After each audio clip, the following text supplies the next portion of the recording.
Kembali di News Pagi bersama saya Breman Atenay dan juga rekan saya Ayan Nufus pemirsa. Menko Polhukam Mahfud MD memutuskan Pondok Pesantren Al Zaitun tidak akan dibubarkan. Sementara itu pemirsa, MUI hingga kini belum memutuskan nasib santri di pondok pesantren tersebut.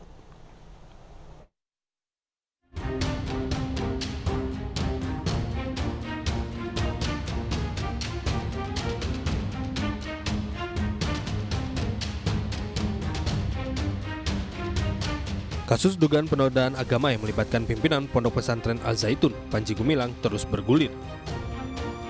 Desakan pembubaran terus berdatangan dari berbagai pihak. Pemerintah melalui Menko Polhukam saat ini mengambil alih penanganan kasus ini. Lalu kita berpikir begini, tidak bisa kita membubarkan pesantren, kita bina. Tapi pertanyaannya, bagaimana membinanya? Ya nanti kita awasi. Tidak akan ini. Kurikulumnya bagaimana, pembelajarannya bagaimana. Kalau selama ini ada timbul gerakan-gerakan teratuponen kan dari sekian banyak lulusan itu diambil 10% itu untuk tujuan. Nah kita cari yang itu, dibersihkan. Ini pesantren itu dimurnikan kembali. Sementara itu hingga kini MUI masih belum mengeluarkan fatwa terkait nasib Pondok Pesantren Al Zaitun. Padahal fatwa ini dibutuhkan untuk pembentukan masa depan santri di pondok pesantren tersebut. Selain kasus dugaan penodaan agama, pimpinan Ponpes Al Zaitun Panji Gumilang kedapatan memiliki 256 rekening atas 6 nama yang berbeda. Panji Gumilang juga memiliki 33 rekening atas nama institusi, sehingga total rekening Panji Gumilang berjumlah 289 rekening. Sejumlah pemeriksaan para saksi pun juga dilakukan. Sejumlah saksi tersebut meliputi saksi ahli agama, saksi ahli bahasa, saksi ahli sosiologi, dan saksi ahli IT terkait dugaan penistaan agama oleh pimpinan pesantren Al Zaitun, Panji Gumilang. Selain itu, mantan Wakil Bupati Indramayu Luki Hakim telah menjalani pemeriksaan sebagai saksi selama 10 jam di Bareskrim terkait dugaan penistaan agama oleh pimpinan pesantren Al Zaitun. Lalu saya katakan kepada penyidik bahwa tentang sholat yang berjamaah bercampur safnya itu saya tidak pernah ada di situ. Itu acara yang berbeda dan mungkin karena tempatnya mirip, pakai bajunya mirip, jadi seolah-olah saya di situ. Padahal saya tidak di situ. Jadi saya sudah katakan semuanya. Dan itu memang ditanya apakah saya pernah menerima dalam bentuk uang atau apapun gitu. Saya katakan bahwa saya tidak pernah beri uang, bahkan saya bersedia untuk PPATK memeriksa rekening saya dan lain-lain. Saya lihat itu ada keanehan di hari kedua setelah saya datang yang salam Yahudi. Waktu itu saya nggak tahu kalau itu namanya salam Yahudi. Setahu saya itu ya salam yang bukan Assalamualaikum diajarkan sama Pak Panji. Itu baru pertama kali saya mendengar. Kepolisian masih menunggu hasil kesimpulan dari pemeriksaan bukti-bukti dan saksi yang kemudian akan ditetapkan tersangka atas kasus ini. Dari Jakarta, Tim Liputan iNews melaporkan. Sementara itu pemirsa, Wakil Ketua Umum MUI Anwar Abbas akan hadapi sidang gugatan 1 triliun rupiah dari pemilik Ponpes Al Zaitun Panji Gumilang atas dugaan perbuatan melawan hukum. Untuk menghadapi gugatan tersebut, Wakil Ketua Umum MUI Anwar Abbas telah menggandeng 36 pengacara dari Dewan Pimpinan Pusat Forum Advokat Pembela Pancasila.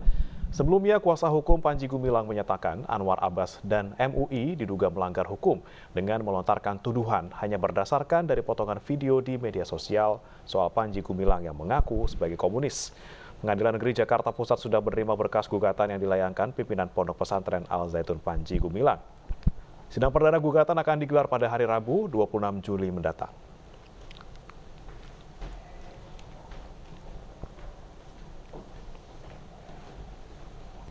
Informasi lainnya pemirsa, sejumlah serangan dilakukan oleh orang tidak dikenal di beberapa wilayah di Papua. Patroli gabungan ditingkatkan untuk menjaga keamanan di Papua.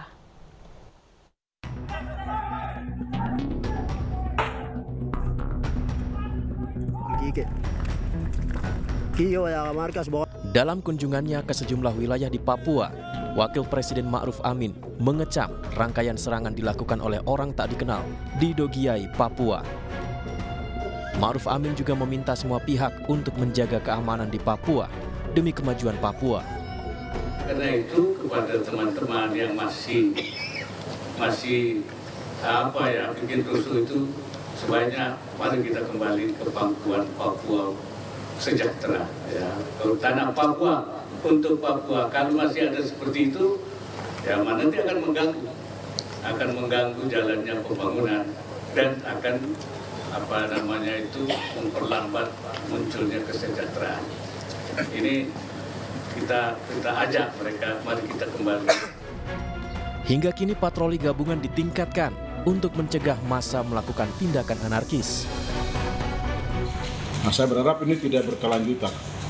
Saya telah memerintahkan untuk Brimob dari Nigeria untuk segera merapat ke Dogiai, mengambil langkah-langkah cepat penanganan supaya tidak berkembang kemana-mana. Sebelumnya penyerangan terhadap aparat gabungan terjadi saat personil melakukan pengamanan Bandara Moandamani Jumat 14 Juli. Saat bersamaan datang kelompok massa yang melakukan penyerangan kepada petugas saat evakuasi korban terkena panah. Massa menghujani anggota dengan anak panah dan batu, serta melakukan pembakaran satu rumah warga. 3 personil aparat gabungan terluka akibat serangan tersebut.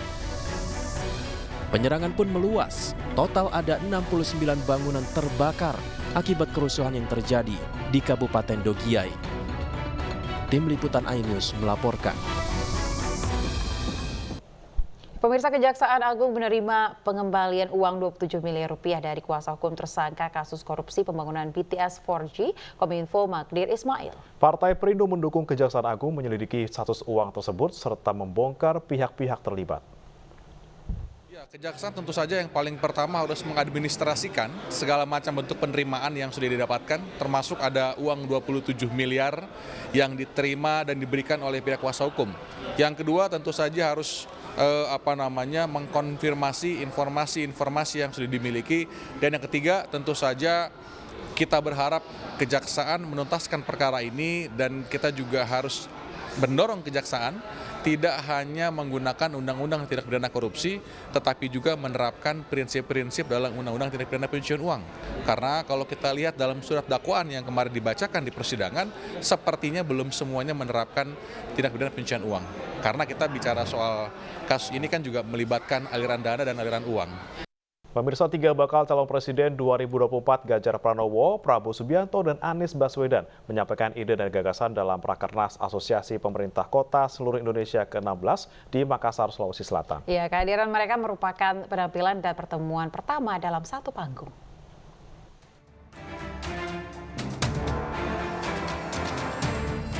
Rakernas Asosiasi Pemerintah Kota Seluruh Indonesia ke-16 menghadirkan 3 bakal calon presiden yang akan maju di pemilihan presiden 2024. Salah satu bakal calon presiden, Ganjar Pranowo, menjelaskan gagasannya yang didasari dengan pengalaman memimpin Jawa Tengah. Ia menekankan bahwa pemerintah harus pintar mengelola subsidi, termasuk subsidi pupuk di bidang pertanian, karena hari ini petani tengah mengalami kesulitan. Dengan turut merasakan apa yang dialami rakyat, pemerintah bisa mewujudkan pemimpin yang tidak korupsi dan tidak menipu. Pupuk kita subsidinya jangan dipotong. Hari ini petani sekarang mengalami kesulitan itu semua. Hampir sekali saya kira di tempat Bapak Ibu juga. Tapi karena kota tidak banyak pertaniannya, maka banyak sekali hari ini yang tidak bisa tercover.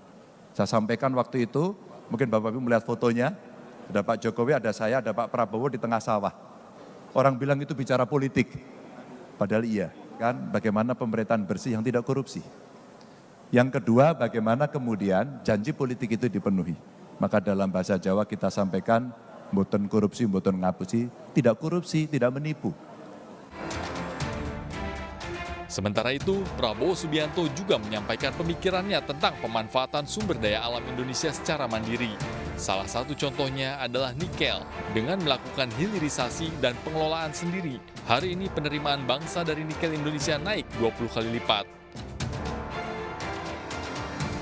Berbeda lagi dengan gagasan bakal calon presiden Anies Baswedan. Ia mengungkapkan pentingnya teknokratik melayani kebutuhan rakyat di setiap daerah dan menghilangkan adanya politik lokal yang mendominasi. Ketiga bakal calon presiden 2024 ini tampil dengan gaya dan ciri khasnya masing-masing. Menariknya, Ganjar Pranowo mengatakan bahwa Prabowo sendiri adalah senior, sedangkan Anies Baswedan adalah teman dekatnya. Boleh nggak? Kami ini agak iseng sedikit, Pak Gub. Ya, kita ingin pemilu ke depan ini damai, kondusif, dan membahagiakan. Setuju? Kita ingin pemilu ke depan kontestasi gagasan. Setuju? Pak Gub, satu kata tentang Pak Prabowo. Senior. Senior. Tepuk tangan untuk kita semua, tepuk tangan. Satu kata tentang Pak Anies Baswedan. Teman. Luar biasa. Tepuk Terima kasih tangan. Pak Ganjar. Sementara itu, pakar mikroekspresi menyebutkan bahwasanya tidak ada yang ingin menjadikan senior sebagai rival. Pada umumnya kita ini tidak mau memiliki perbedaan pendapat, kita tidak mau berseberangan, kita tidak mau memiliki rival yang namanya senior. Ya, kecuali untuk bercanda ya. Tapi kalau istilah senior itu diterjemahkan secara benar atau secara serius, maka sebetulnya kita bisa katakan kita tidak mau memiliki seorang pesaing yang adalah senior kita ataupun patriot kita. Ini merupakan penampilan dan pertemuan pertama dalam satu panggung 3 bakal calon presiden untuk Pilpres 2024 menyampaikan gagasannya. Tim Liputan iNews melaporkan. Pemirsa, berkunjung ke Gresik, Jawa Timur, Baca Pres PDI Perjuangan Ganjar Pranowo ini membagikan 2024 nasi krau, hidangan tradisional khas Gresik. Ya, usai menyapa pendukung, Ganjar Pranowo juga meresmikan posko relawan Ganjar Gresik yang bertajuk Ganjar untuk Semua.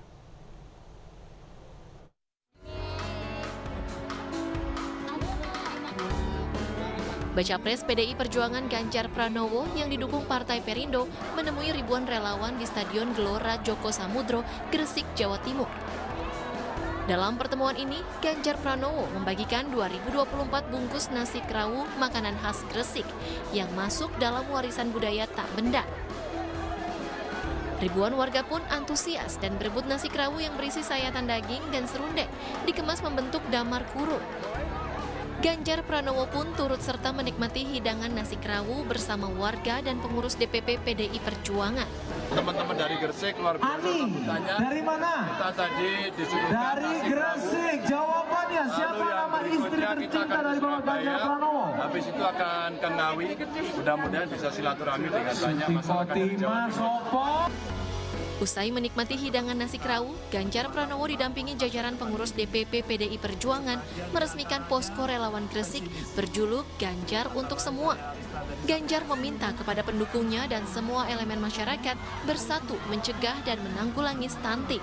Dari Gresik, Jawa Timur, Agus Ismanto, iNews melaporkan. Jelang pemilu mendatang, sosialisasi program termasuk memenangkan Baca Pres 2024 Ganjar Pranowo dilakukan Partai Persatuan Pembangunan di Kendari, Sulawesi Tenggara. Ya, di hadapan para kader pemirsa, PLT Ketua Umum P3 meminta seluruh DPW bekerja efektif karena pemilu tinggal menghitung hari.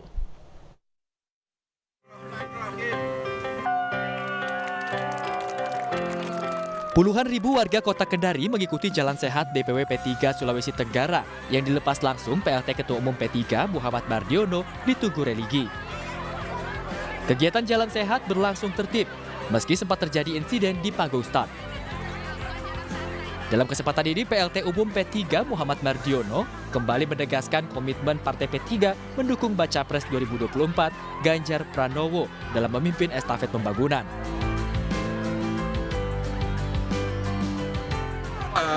PDI Perjuangan mendeklarasikan Pak Ganjar Pranowo di saat masih juga kita semua umat Islam merayakan Hari Raya Idul Fitri ya, ke P3 langsung menyusul adalah komitmen dalam rangka untuk kesinambungan pembangunan estafet kepemimpinan nasional agar pembangunan kita bisa berlanjut dengan baik, nah sehingga masyarakat akan bisa bersama-sama untuk berjuang, apalagi ini pertumbuhan ekonomi Indonesia sudah baik ya. Semoga nanti Indonesia akan berhasil melompat menjemput bonus demografi Indonesia dari negara berkembang menjadi negara maju. Untuk menunjang kerja P3 menuju pemilu serentak di 17 kabupaten kota Sulawesi Tenggara, 100 unit sepeda motor dan 17 unit ambulans diberikan kepada pengurus partai.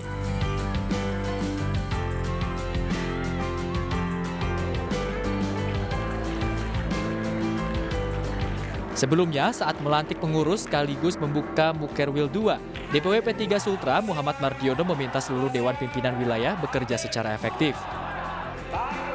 Mardiono meminta seluruh kader terus mensosialisasikan program P3, sekaligus Capres Ganjar Pranowo dan Bacawa Pres Sandiaga Uno. Melihat semangat tinggi dari para kader dan pengurus menghijaukan Sulawesi Utara, Mardiono meyakini DPW P3 Sultra dapat mengejar ketertinggalan dan memenangkan partai berlambang Ka'bah di kontestasi pemilu mendatang. Dari Kota Kendari, Sulawesi Tenggara, Febriono Tameng, iNews melaporkan.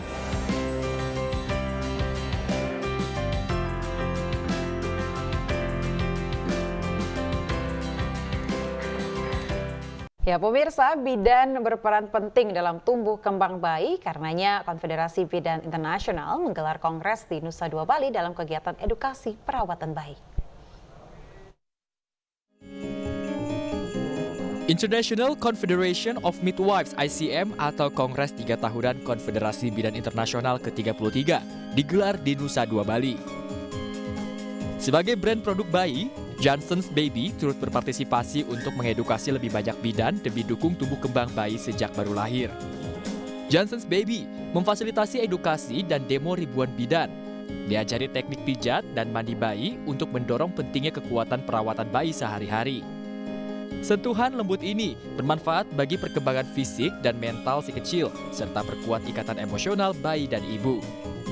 Menggunakan produk khusus bagi kulit bayi halus dan lembut, Johnson's Baby berkomitmen ciptakan momen indah tumbuh kembang bayi dan pengabdian cinta seorang ibu kepada si buah hati.